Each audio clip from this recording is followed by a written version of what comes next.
제가 받들겠습니다.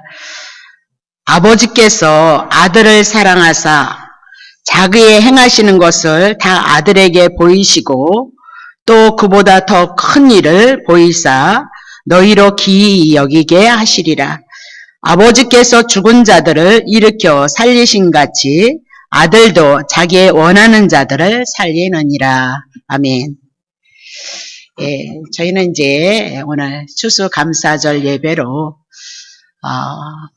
농부가 봄에 씨 뿌리고 여름에 수고하고 애써서 곡식을 거두는 것을 1년을 뒤돌아보면서 하나님 앞에 추수감사절의 예배로 드리고 있습니다만은 추수감사절의 원래의 그 유래는 신앙의 자유를 찾아가지고 새로운 땅에 이주해서 102명이 신앙을 찾아서 이제 새로운 땅을 개척을 했던 거죠. 추움, 또 배고픔, 죽음, 위협에 대한 모든 것들을 감당하면서까지도 신앙의 자유, 하나님을 온전히 섬겨드리기 위해서 신앙을 찾았는데 1년을 향하여서 수고하고 애쓰다 보니까 첫 열매를 거둬서 하나님 앞에 드려졌던 그 유래를 찾아서 이제 추수감사절에 드려졌던 겁니다. 근데 원래 신앙의 동기는 이들이 하나님 앞에 추수감사절에 예배를 드렸던 것은 그들이 하나님을 섬기기 위해서 신앙을 찾아서 첫 이삭을 하나님 앞에 드렸던 것은 신앙에 근거했고 하나님의 말씀에 근거해서 그들이 추수감사절의 열매를 드렸던 것을 우리가 볼 수 있습니다.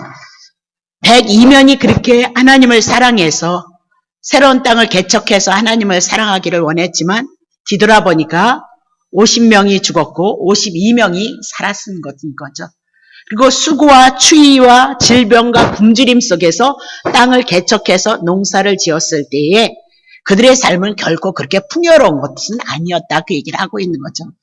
그러나 하나님 안에서 하나님을 섬기는 자들로서의 자기들의 삶을 뒤돌아보니까 그것조차도 감사했던 거죠. 왜냐면 그 신앙이 그들에게는 영원한 이민아도 영원한 생명이 들어왔고 하나님의 나라가 들어왔기에 하나님의 부름을 받은 자도 이민아도 하나님의 나라 천국에 이르렀던 거고, 쉬운 2명도 굶주림과 추위와 어려움과 고통 속에서 농사를 지었을지라도 하나님의 주권 안에 하나님을 섬기는 믿음의 신앙이었기 때문에 그들이 추수감사절에 예배를 드릴 수 있었다, 그렇게 얘기를 했던 거죠.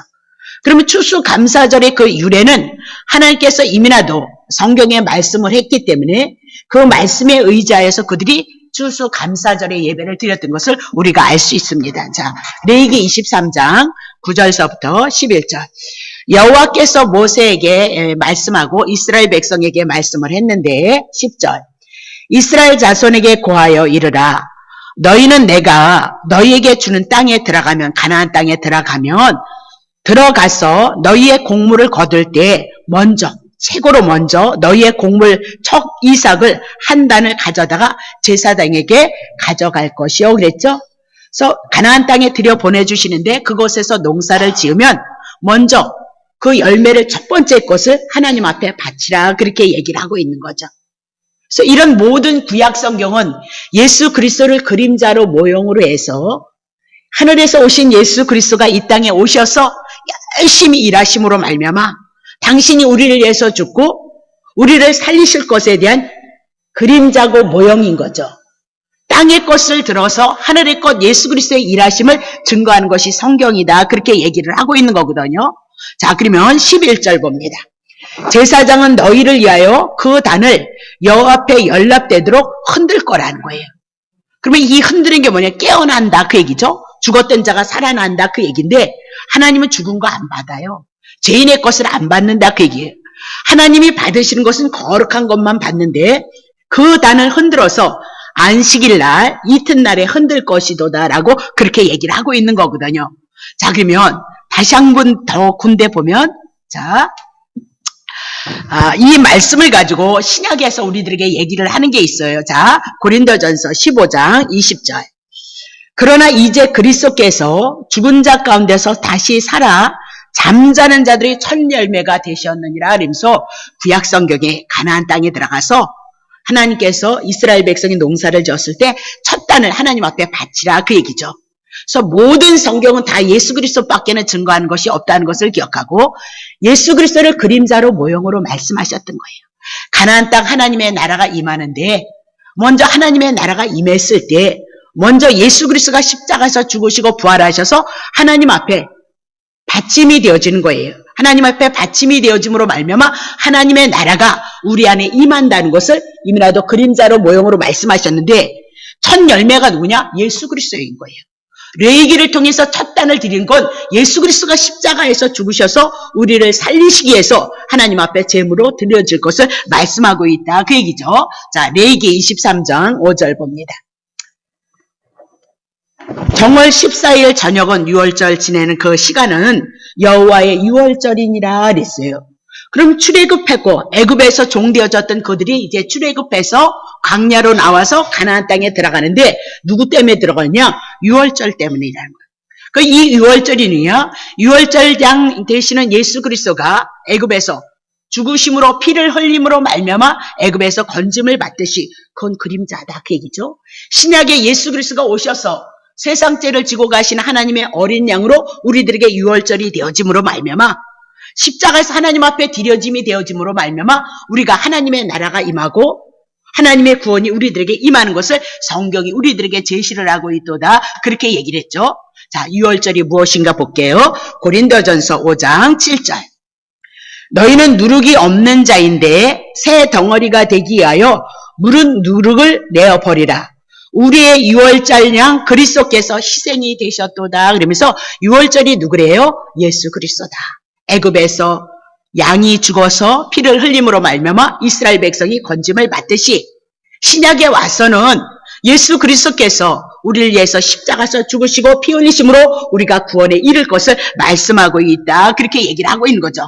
그럼 구약에 첫 이삭을 드려졌던 것은 예수 그리스도가 이 땅에 첫 열매가 되셔서 다 죽어있는 상태 속에 첫 열매가 되셔서 하나님 앞에 바쳐짐으로 말미암아 우리가 부활의 열매가 되어질 것, 산자의 열매가 되어질 것을 성경이 우리들에게 말씀하고 있다. 그 얘기죠. 자, 레위기 23장 11절 볼게요. 제사장은 너희를 위하여 그 단을 옆에 연납되도록 흔들라는 거예요. 아니 왜 방정맞게 한 단을 해가지고 팍 흔들어서 안식일날 이튿날 흔들어라는 거예요. 그러면 구약에는 안식일은 토요일이 있으니까 주일날에 하나님 앞에 이 첫 단을 드리는데 막 흔들어서 드려야만 하나님 앞에 연락이 되어진다라고 그렇게 얘기를 하고 있거든요. 그러면 안식일 이튿날이 무엇이냐? 오늘날 주일인 거죠. 주일인데 마태복음 28장 1절.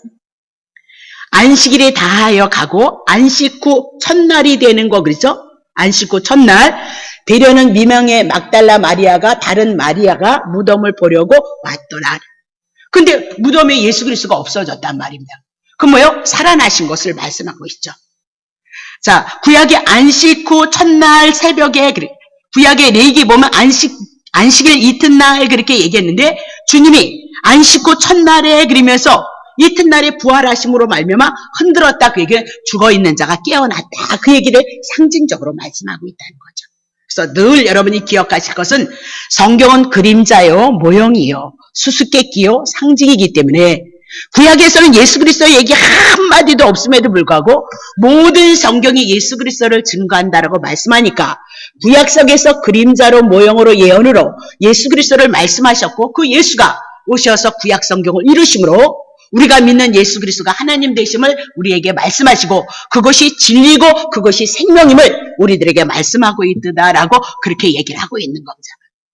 그래서 우리가 찬양을 지금 부활절 찬양을 했습니다만 왜 부활절 찬양을 했냐? 첫 열매 하나님 앞에 거둬들여서 하나님 앞에 열매 수확을 해서 하나님 앞에 드려진 자는 예수 그리스도고 우리는 두 번째로 세 번째로 예수 그리스도 안에서 부활의 열매가 되어질 것을 말씀하고 싶어서 예수 그리스도께서 부활하시고 살아나심을 우리가 찬양했다. 그렇게 보시면 되는 거죠.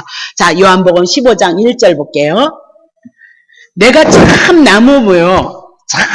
내가 참 포도나무요. 내 아버지는 농부다. 그 얘기죠. 그러면 하나님 아버지께서 농부로서 이 땅에서 일을 하신다는 거예요. 농사를 지으신다는 거예요. 근데 무슨 농사를 지으시냐? 내가 참 포도나무다.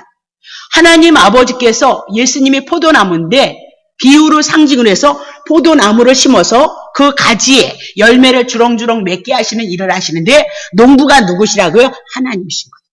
하나님이 하늘에 계신 예수 그리스도를 이 땅에 보내셔서 십자가에서 우리의 허물과 죄악을 도말하심으로 말미암아 죽으심으로 끝나는 것이 아니라 부활하심으로 말미암아 예수를 영접한 우리에게 부활의 생명이 있는 것, 예수가 첫 열매가 되셨고 우리가 두 번째, 세 번째 열매가 되셔서 예수 그리스도가 영생이셨던 것처럼 예수를 믿는 우리에게 영원한 생명이 온 것을 추수감사절로 성경은 우리들에게 말씀하고 있다는 사실을 놓치시면 안 된다 그 얘기죠. 자, 요한복음 5장 17절.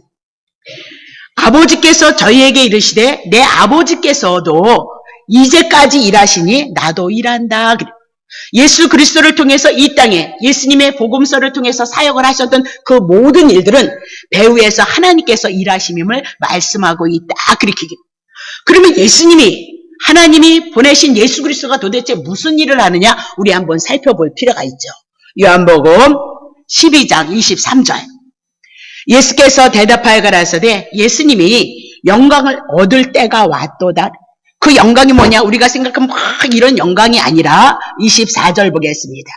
내가 진실로 진실로 너희에게 이르노니 그렇게 얘기하죠. 그래서 이미나도 진실로 진실로 여러분에게 풀어드렸어요. 참으로 참으로 말하는 건 뭐냐? 제 가운데 있는 이 땅에 예수 그리스도가 오심으로 말미암아 하느님의 나라가 하늘이 열릴 것이 진실로 진실로였다라고 그렇게 얘기했죠. 근데 너희에게 이르는데 한 알의 밀이 땅에 떨어져 죽지 아니하면 한 알 그대로 있고 죽으면 많은 열매를 맺는다라고 얘기를 하고 있습니다. 우리가 막 한 알의 밀알이 되게 하옵소서 하지만 우리가 밀알이 되어질 수 없다 그 얘기죠. 그래서 이미나도 죄와 허물로 죽어있는 우리는 죽은 상태이기 때문에 아무것도 할 수 없는 자들이다. 그래서 하늘에서 예수 그리스도가 오셔서 소재 하나의 밀알이 되어져서 십자가에서 죽으심으로 말미암아 이 땅의 모든 사람들이 죄의 문제를 해결받고 예수님이 부활하셔서 첫 열매가 되셨던 것처럼 우리가 그 부활의 열매를 통해서 하나님의 나라, 하나님의 자녀가 되어주는 열매를 맺게 하시는 그 일을 예수님이 하시는 거죠. 그러니까 하나님께서 예수 그리스도를 보내신 일이 뭐냐? 영광을 얻는 것, 하늘문이 열리는 것. 하늘은 그냥 열리는 것이 아니고 십자가에서 예수 그리스도가 우리를 위해서 죽고 우리를 살리신 것. 그래서 우리가 하나님의 자녀로서 다시 부활의 생명을 얻는 것을 열매라 말씀하시고 레위기를 통해서 추수감사절에 대한 얘기를 하시고 다시 한번 우리는 추수감사절을 통하여서 허물과 죄 가운데 있는 우리에게 예수 그리스도만이 우리에게 소망이고 산자가 되어져서 오늘도 하나님의 나라를 누려갈 수 있는 은혜를 추수감사절로 말씀하고 있다는 것을 여러분이 놓치시면 안 된다 그 얘기입니다. 자, 그러면 요한복음 12장 32절. 내가 땅에서 들리면 예수님이 십자가에 올라가시면 모든 사람을 누구에게요? 예수님께로 이끌겠노라 라고 그렇게 얘기를 하죠. 예수님이 십자가에서 죽으시는 그 죄는 우리의 허물과 죄악을 이고 주님이 십자가에서 죄의 문제를 가지고 가신다라고 그렇게 얘기를 하고 있는 거죠. 자, 마가복음 10장 45절. 예수 그리스도가 이 땅에 온 것은 섬김을 받으려 함이 아니라 도리어 섬기려 하고 자기의 목숨을 많은 사람의 대속물로 주기 위함이다. 모두가 죄 가운데 있기 때문에 심판 가운데 있다 그 얘기죠.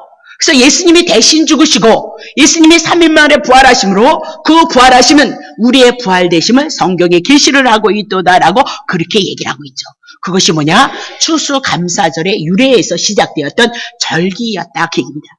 그래서 구약에 있는 모든 절기가 다 누구를 얘기하고 있냐? 예수 그리스도 한 분을 증거하고 있다 이렇게 얘기를 하고 있는 거죠. 요한복음 4장 35절. 너희가 넉 달이 지나여 추수할 때가 이르겠다 하지 아니하였느냐? 내가 너희에게 이르니 눈을 들어 밭을 보러 휘어서 모여 추수하게 되어졌도다. 우리 요한복음 4장 공부했으니까. 그러면 이 추수가 누구냐? 남편 5이 있었고 남편 하나 더 있어서 6이 있었던 사마리아 여인. 율법 아래 세상 죄 가운데 있는 이 여인에게 예수 그리스도가 오심으로 말미암아 그 여인을 위해서 죽고 그 여인이 예수 그리스도를 만남으로 말미암아 와 보라 그러면서 구원이 이루어진 것을 말씀하고 있단 말이죠. 제사함이 이루어진 것을 말씀하고 있단 말이죠. 그래서 추수감사절의 열매는 이렇게 땅에 1년을 향하여서 농부들이 수고하고 애썼던 것을 통해서 땅의 것을 들어서 하늘의 것을 설명해 나가고 있다는 사실을 놓치시면 안 된다. 그 얘기죠. 예, 일반인들도 예수를 믿지 않는 자들도 농사의 풍성함을 통해서 그것을 인해서 기뻐할 수 있지만 우리는 궁극적인 특별계시 성경 예수 그리스도 한 분을 통해서 하나님의 은혜와 사랑이 어떻게 우리에게 임하는 것을 증거하는 것이 성경이라는 사실을 놓치시면 안 된다. 그 얘기를 하고 있습니다. 자, 고린도전서 15장 12절. 그리스도께서 죽은 자 가운데서 다시 살아나신 거죠. 그것이 전파되어졌도다. 지금 교회에서 전파되어진 것은 오직 한 가지. 너네들은 허물과 죄 가운데 죽었던 자인데 그리스도께서 대신 죽었다는 거죠. 그 죽은 자들을 향해서 다시 부활하심으로 우리가 살리심을 입었고 하나님의 자녀가 되어졌고 오늘도 하나님의 나라가 임마누엘로 우리와 함께하고 있다는 사실을 증거하고 있다. 그렇게 얘기를 하고 있는 거죠. 그래서 반드시 성경은 죽음으로 끝나는 것이 아니라 부활로서 당신의 말씀을 증거하고 있다는 사실을 놓치시면 안 된다. 그 얘기입니다. 자, 20절 보겠습니다. 그러나 이제 그리스도께서 죽은 자 가운데서 다시 살아 잠자는 자들의 첫 열매가 되셨도다라고 그렇게 얘기를 하고 있습니다. 그러면 주님께서 사망 권세를 이기시고 부활하신 것은 자신만을 위해서 부활한 것이 아니고 잠자는 자들에게 부활이 되시기 위해서 살아남을 증거하기 위해서 예수 그리스도가 부활하셨다. 그렇게 얘기를 하고 있죠. 여기서 잠자는 자들은 누구냐? 죄와 허물 가운데 있는 우리. 죄와 허물 가운데 있는 우리를 향해서 말씀하고 있다. 그렇게 얘기를 하죠. 다시 한번 봐봐요. 고린도전서 15장 18절. 또한 그리스도 안에서 잠자는 자여도 그리스도 안에서 잠자는 자도 망하였으리라. 이 얘기가 뭐냐면 예수 그리스도의 부활이 없다고 한다면 예수 그리스도를 믿고 믿음 안에서 이제 하나님 앞에 먼저 부름을 받은 자들은 망한 것이다. 그 얘기. 역으로 보면 예수 그리스도 안에서 예수를 통하여서 하나님의 구원에 이르게 하셨던 자들은 이미라도 영생이라는 열매가 있었고 부활이라는 그 열매가 있었기 때문에 잠자고 있을지라도 먼저 하나님 앞에 부름을 받고 있을지라도 그들은 영생이 있는 자야. 하나님의 나라의 열매가 되어진 자야. 나를 향해서 하나님이 나를 내일 부르신다고 해도 이 시간에 나를 부른다고 해도 이미라도 나는 예수 그리스도가 내 안에 들어오시고 예수님의 말씀이 내 안에 들어옴으로 영생을 가진 자야. 하나님의 나라가 임마누엘이 되어진 자를 증거하고 있다. 그렇게 얘기를 하고 있습니다. 그러면 예수님의 첫 열매가 되셨는데 우리가 부활의 열매를 맺을 수 있겠느냐? 히브리서 2장 11절. 거룩하게 하시는 자는 예수 그리스도인 거죠. 거룩하게 함을 입은 자는 우리인 거죠.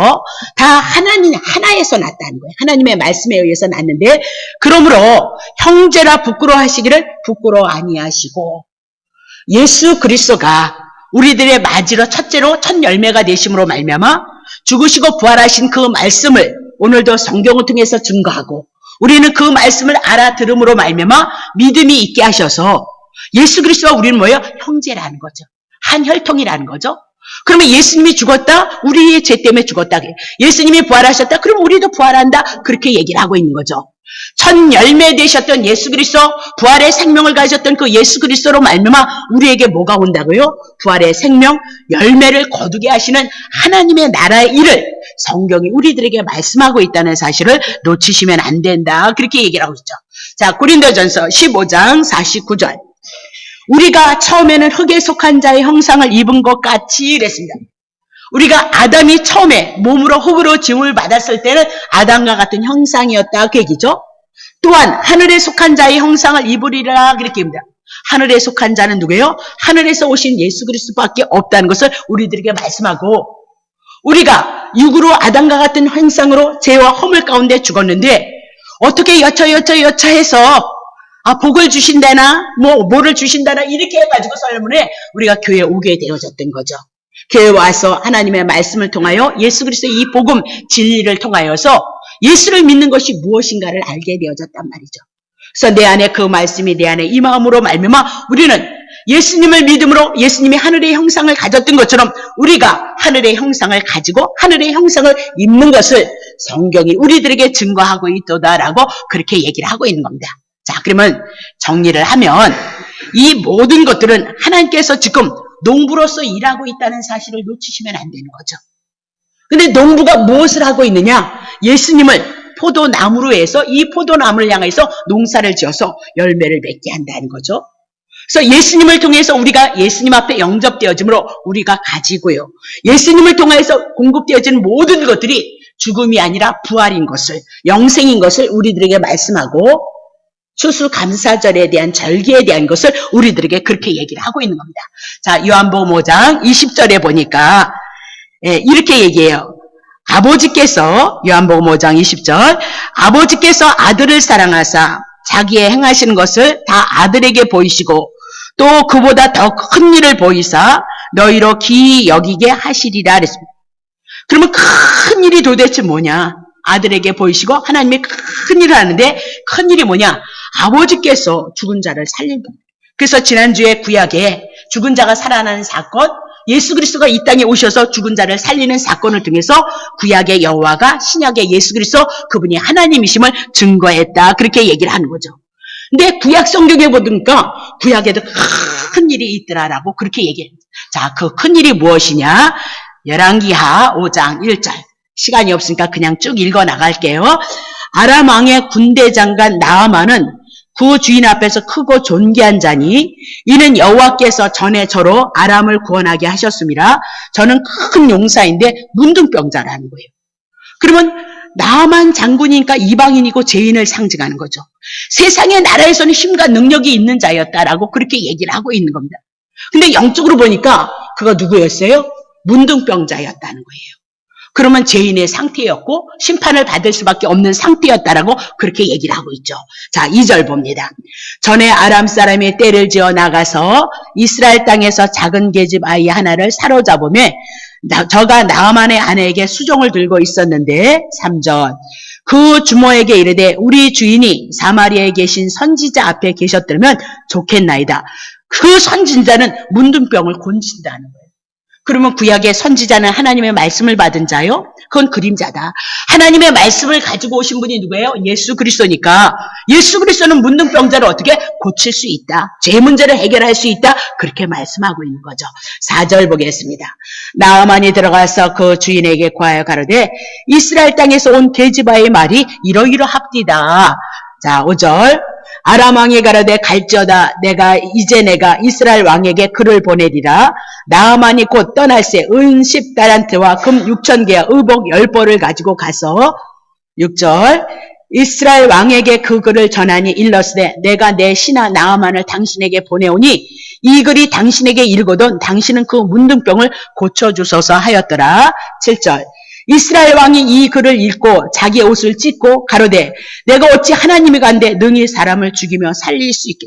사람을 죽이는 것은 하나님만이 하실 수 있는 일이라는 거예요. 근데 계집 아이의 소리를 듣고 나아만을 향하여 선지자에게 보내는데 이스라엘 왕에게 편지가 전해진 거죠. 그러니까 자기가 왕이 되어져 가지고 자기가 사람을 어떻게 죽이겠느냐 살리겠느냐 어떻게 하면 좋겠느냐 살리라고 보냈는데 만약에 못 살리면 자기네 나라를 침입해 올 거 아니냐? 그래서 애통을 하고 있는 거죠. 자, 너희는 깊이 생각하고 저 왕이 틈을 타서 나로 더불어 시비를 걸려고 하는 것인 것을 그렇게 생각했다는 거죠. 다시 넘어갑니다. 하나님의 사람 엘리사가 하나님의 말씀을 가졌던 엘리사가 이스라엘 왕이 자기 옷을 찢었다 함을 듣고 왕에게 보내어 가되 왕이 어찌하여 옷을 찢습니까? 그 사람을 내게 보내서 선지자에게 보내달라는 거죠. 하나님의 말씀을 가진 자에게 보내달라. 저가 이스라엘 중에 선지자가 있는 줄 알기 때문에 병든 자를 보내는 겁니다. 그러면 왕, 선지자, 제사장은 구약 성경에 누구를 예표로 해요? 예수님을 예표로 하고 있다. 그 얘기죠. 자, 나아만이 이에게 말들과 병거들을 거리고 이르러서 엘리사의 집문에 섰고요. 10절 엘리사가 사자를 저에게 보내어 가르되 너는 가서 요단강에 몸을 7번 씻으라 내 살이 여전히 깨끗하여 지리라 그랬습니다. 그래서 요단강은 예수 그리스도가 오셔서 세례를 받으셨던 곳이죠. 그래서 요단강의 세례가 뭐예요? 세례는 여러분 오늘도 세례를 하겠습니다만 세례는 물속에 들어감으로 내가 죄로 인하여서 죽은 자예요. 물속에서 다시 일어남으로 말미암아 3일 만에 부활하실 것을 말씀하고 있는 거죠. 그러면 나만은 요단강에서 7번 들어가는 것은 온전히 죄에 대해서 죽는다는 얘기예요. 그리고 7번 또 다시 일어날 거 아니에요. 온전히 예수 그리스도의 부활의 생명을 얻을 자인 것을 성경이 말씀하고 있다. 여기 보세요. 여기 여기 보세요. 자, 살릴 날 것을 이미라도 말씀하고 있더라. 그 얘기죠. 11절 봅니다. 나아만이 노하여 물러가며 가려되 자기의 생각에는 저가 내게로 와서 서서 그 하나님 여호와 이름을 거룩하여 여호와여 이렇게 멋있게 부르면서 안수해 줄 줄 알았다는 거예요. 손을 들어 흔들어 문둥병을 고칠까 하였노라 그랬습니다. 근데 그렇게 해서 되어지는 것도 안수가 의미가 있지만 먼저 뭐요? 죄에 대해서 죽음이 있어야 내가 다시 살아날 수 있다는 거예요. 여러분이 율법을 지키지 못함으로 죄인이니까 심판을 받을 수밖에 없다는 것을 알아야 예수 그리스도를 통해서 하나님의 구원이 여러분에게 있다는 사실을 여러분이 놓치시면 안 된단 말이죠. 자, 12절. 다메섹 강과 아마나와 발르발은 이스라엘 모든 강보다 낫지 아니하냐. 내가 거기서 몸을 씻으면 깨끗하게 되지 아니하. 더 좋은 물이 있다는 거예요. 더 좋은 강이 있다는 거죠. 몸을 돌이켜 분한 모양으로 떠나니까. 13절. 그 종들이 나와서 말하여 가로되 내 아버지여 선지자가 당신을 명하여 큰 일을 행하라 하였다면 큰 일이 뭐세요? 문둥병자는 그때 당시는 죽어야 되는 거예요. 자꾸 몸이 한 군데 그거면 어떻게 다 썩는 거잖아요. 그래서 죽을 수밖에 없다는 거, 심판이라는 것을 말씀하고 있는 거죠. 하물며 당신에게 이르기를 씻어 깨끗게 하려 함이니이다. 아니 문둥병을 고쳐야 되는데 왜 씻으라고 그러냔 말입니다. 왜 깨끗하라고 얘기를 하고 있냔 말입니다. 그 얘기는 결국은 문둥병은 상징으로 죄에 대한 얘기, 더럽다는 얘기를 얘기하고 있어요. 왜 병이 나았다 그러지 않고 깨끗하다라고 얘기를 하냐? 죄에 대한 얘기를 문둥병을 통해서 우리에게 비유로 상징으로 말씀하고 있다는 사실을 놓치시면 안 된다 그 얘기죠. 14절 보겠습니다. 나아만이 이에 내려가서 하나님의 사람의 말씀대로 요단강에 7번 몸을 잠갔고요. 그 살이 여전하여 어린애의 살같이 깨끗하게, 아니 병이 나았다 그러면 얼마나 속 시원하게 했어요. 근데 뭐라고 해요? 깨끗하게 되어졌도다 그렇게 얘기를. 언제? 요단강에 1번 온전히 내가 죄인임을 알고 세례 물속에 들어가서 내가 죽은 자요 심판인 자입니다 그렇게 얘기했을 때 하나님의 음성에 의해서 세례를 받고 물 위에 올라왔을 때 살아나는 사건이 있었고 깨끗게 되어지는 사건이 있었던 것을 우리들에게 말씀하고 있다 그 얘기죠. 자, 그러면 구약에 이렇게 문둥병자를 살렸어요. 그게 큰 일이라는 거죠. 그러면 신약에 예수님이 오시면 문둥병자 고쳐야 될까요? 안 고쳐야 될까요? 예, 고쳐야 되는 거예요. 하나님의 사람 엘리사는 예수 그리스도를 예표로 하고 있기 때문에 신약에 와서 예수 그리스도가 문둥병자를 고침으로 그분이 하나님 되시고 그분이 진리고 그분이 우리에게 생명을 주신다는 믿음을 믿을 수가 있단 말이죠. 다시 보겠습니다. 마태복음 8장 2절부터 3절. 한 문둥병자가 나와요. 절하고 가로되 주여 원하시면 저를 깨끗게 하실 수 있나이다 하거늘 3절. 예수께서 손을 내밀어 저에게 대시며 가라사대 내가 원하나니 깨끗함을 받으라 하신즉 즉시 문둥병이 어떻게 깨끗해졌습니다. 그러면 문둥병에다 손을 내고 안수를 했다는 것은 죄가 전가되어져서 문둥병이 갖고 있는 그 죄를 누가요? 예수님이 담당하셔요. 그래서 예수님이 십자가에서 죽으실 거고 이 사람의 문둥병의 죄는 다 예수님이 가져가심으로 죄가 없으므로 예수님의 부활하시면 이 사람이 살아나는 사건을 향해서 문둥병이 고침을 받는 거 깨끗하여진 것을 우리들에게 말씀하고 있다 그 얘기죠. 그래서 요한복음 11장 25절 26절에 이렇게 예수께서 가라사대 나는 부활이고 생명이니 나를 믿는 자는 죽어도 살 것이야. 예수님이 가시는 곳마다 왜 부활해? 그분이 자체가 생명이며 부활이기 때문이에요. 그분 자체는 생명이기 때문이에요. 예수라는 이름을 가지고 죄에서 구원하시는 그 이름의 그 값을 담당하심으로 십자가에서 죽으시고 부활하셔서 생명의 문제를 다뤄가고 있다는 사실을 놓치시면 안 된다는 거죠. 그것이 뭐냐? 추수감사절의 열매. 그래서 오늘도 여러분이 많이 오셨는데 중고등부까지 같이 왔으니까 저렇게 핸드폰을 보고 열심히 보고 있지만 어쨌든 주님께서 그들을 향해서 차곡차곡 쌓여서 우리의 인생의 여정 속에 이 복음에 대해 진리에 대해서 하나님의 은혜를 아는 것처럼 그들도 그렇게 해 나가실 거란 말이죠. 그렇게. 그래서 그분은 부활이기 때문에 생명으로서 우리를 살리시는 자인 것을 증거하고 한 번만 더 하고 끝냅니다. 골로새서 1장 13절. 골로새서 1장 13절. 예수 그리스도께서 우리를 흑암의 권세, 죄의 문둥병에서 우리를 건져내서 이제는 그의 사랑의 아들의 나라로 뭐요? 옮기셨다. 이것이 여러분의 믿음이 되어지고 늘 우리의 삶 속에서 하나님을 사랑해야 되는데 우리는 우리 자신을 사랑함으로 내가 죄인인 것을 깨닫습니다. 그러므로 십자가에서 죽으셔서 우리의 죄 문제 해결하시고 사망의 문제 해결하시고 예수 그리스도 한 번 통하여서 내게 하늘의 생명이 왔다는 거, 영원한 생명 영생이 내게 들어왔다는 거, 하나님의 자녀가 되어졌으니까 하나님이 우리의 아버지라는 거, 때로는 좋은 방법으로 때로는 아픔의 방법으로 우리를 향해서 이끄심으로 하나님이 우리를 하나님께서 하나님이 받으심으로 추수감사절의 열매가 되어진 것을 믿으시고 때로는 아픔이 있고 고난의 인생의 여정이 있습니다. 그러나 우리들에게 주신 많은 은혜도 한 가지, 두 가지, 세 가지가 아프다면 아마 97가지는 우리들에게 베푸신 은혜일 줄 압니다. 그 은혜를 한번 뒤돌아보시고 다시 한번 감사로서 여러분의 힘을, 소망을 가질 수 있는 그 축복이 있으시기를 예수의 이름으로 축복합니다. 예, 이제는 우리가